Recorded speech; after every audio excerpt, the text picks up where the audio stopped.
Oh, what a wonderful world this would be if we all open our eyes to see.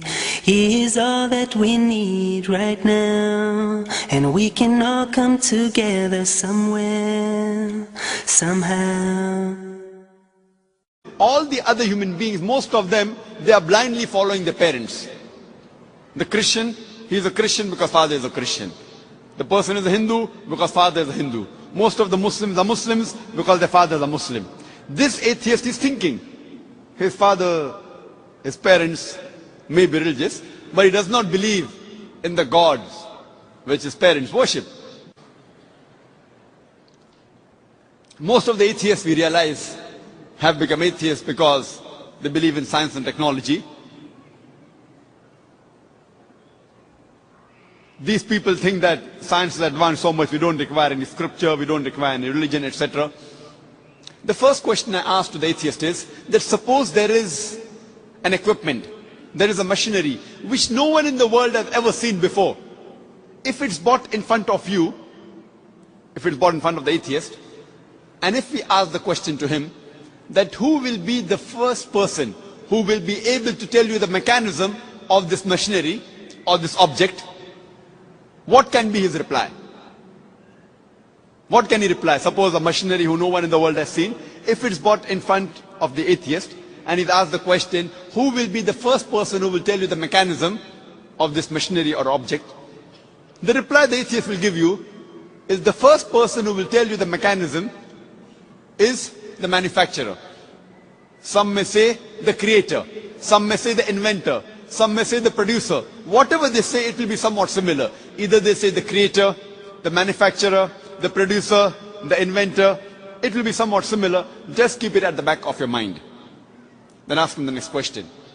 That how did our universe come into existence? So the atheist will tell us that initially there was a primary nebula. Then there was a big bang. There was a secondary separation which gave rise to galaxies, the sun, the moon, and the earth on which we live. This we call as a Big Bang. When did you come to know about this creation of the universe? So he will tell you, about 30-40 years back, the scientists that discovered this. You ask him the question, but what you're talking about the Big Bang is already mentioned in the Quran, in Surah Anbiya, chapter number 21, verse number 30, which says, Avalam yaral lazina kafaru. Do not the unbelievers see anna samawati wal arda kanat ratkan fataqnahuma, that the heavens and the earth were joined together and we clove them asunder. What you're talking about the Big Bang is already mentioned in the Quran 1400 years ago. Who could have mentioned that? So the atheist will say, maybe it's a fluke. No problem. Don't argue with him. You continue. The light of the moon, is it its own light or reflected light? So the atheist will tell us that previously we thought the moon has its own light. Recently we have come to know in science, recently means 100 years back, 200 years back, we have come to know that the light of the moon is not its own light but a reflected light.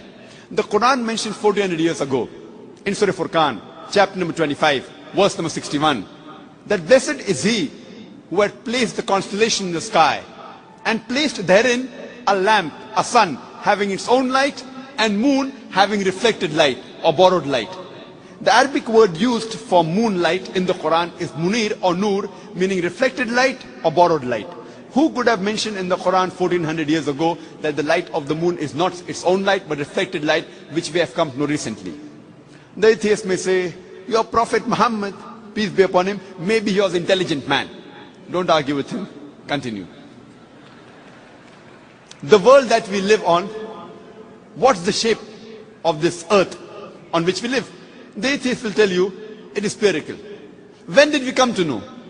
So he will tell us, it was 1597 when Sir Francis Drake, when he sailed around the earth, that he proved that the earth was spherical.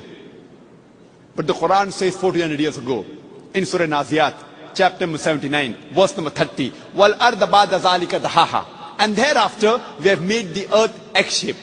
The Arabic word dahaha, one of its meaning is the earth is an expanse. The other meaning is derived from the Arabic word duya, which means an egg. And it doesn't refer to a normal egg. It refers to the egg of an ostrich.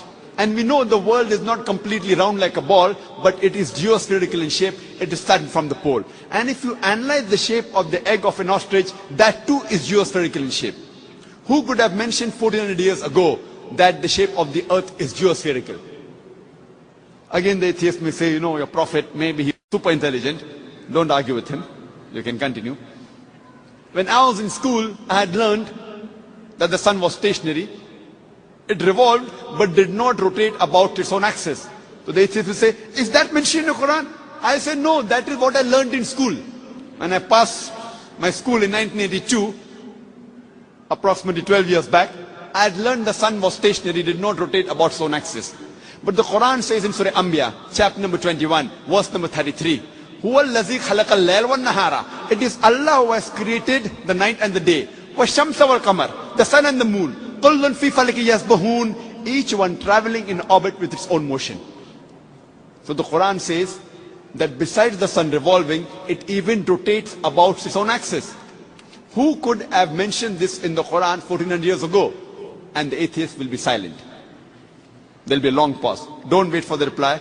You can keep on continuing. Today, science tells us that the universe is expanding, which is mentioned in the Quran 1400 years ago in Surah Dhariyat, chapter number 51, verse number 47. The Quran speaks about the water cycle which we learnt in school. It was Sir Bernard Palissy in 1580 who first described the water cycle, how does the water evaporate from the ocean, forms into clouds, moves into the interior, falls down as rain.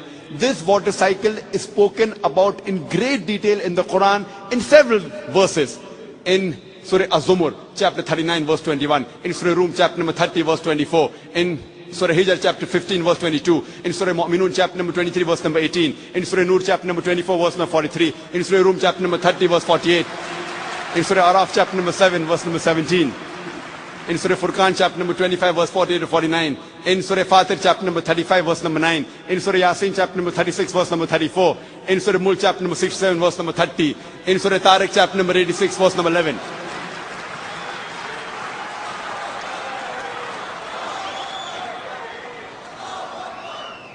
There are hundreds of verses in the Quran which only speak about the water cycle which science has discovered recently. We can keep on talking that today we have come to know that the plants have got sexes which we did not know earlier. Quran says in Surah Taha, chapter number 20, verse number 53, that the plants have got sexes, male and female. Today we have come to know that there are two types of water, sweet and salty. And there is a barrier between them, which is mentioned in the Quran in Surah Furqan, chapter 25, verse 53, and Surah Rahman, chapter 55, verse 17 and 18. Maraj al-Bahraini al-Taqiyan, baynahuma barzakhun la yabghiyan. It is Allah who has let free two bodies of flowing water. Though they meet, they do not mix. There is a barrier between them. Today science tells us that it is the mountains which prevent the earth from shaking, which is mentioned in the Quran 1400 years ago in Surah Naba, chapter number 78, verse number 6 and 7. The Quran speaks about biology, that we have created every living creature from water, every living thing. In Surah Anbiya, chapter 21, verse number 30, Quran mentions this 1400 years ago. The Quran speaks about zoology, about the lifestyle of the spider in Surah Ankabut, chapter 29, verse 41. About the ant in Surah Namal, chapter 27, verse 17 to 18. About the bee in Surah Nahl, chapter number 16, verse 66, 68, 69. The Quran speaks about embryology in Surah Alaq, chapter 96, verse number 1 and 2. We have created the human being from alaqa, a leech-like substance, which we have come to recently. The Quran speaks about embryological stages in Surah Mu'minun, chapter 23, verse number 12 to 14. You can go on talking about the scientific points. There are more than 1,000 verses in the Quran which speak about science. After every scientific fact, you ask the question, who could have mentioned that in the Quran? The only reply the atheist can give you is the creator, the cherisher, the manufacturer, the inventor, the producer. This creator, this manufacturer, this producer, this inventor, we Muslims call him as Allah.